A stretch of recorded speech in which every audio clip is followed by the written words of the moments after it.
vous supportant l'un l'autre et vous pardonnant les uns aux autres.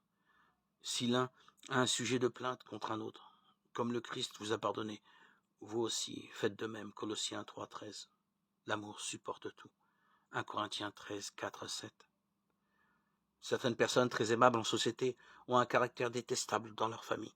Toujours de bonne humeur en compagnie de leurs amis ou au travail, elles se taisent ou parlent durement dans leur foyer.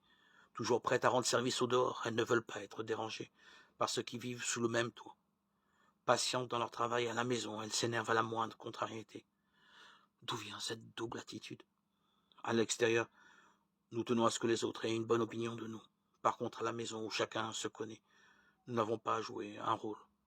Nous nous montrons tels que nous sommes, capables d'être aimables à l'égard d'étrangers. Ne devrions-nous pas l'être d'autant plus envers ceux qui nous aiment? Beaucoup d'entre nous se reconnaissent peut-être dans cette description. Comprenons bien que cette attitude est fausse et hypocrite. Or, Dieu veut la vérité dans l'homme intérieur, psaume 51, 6, et n'approuve pas ce comportement à deux visages. Ne croyons pas que la paix et la sérénité régneront spontanément dans notre foyer.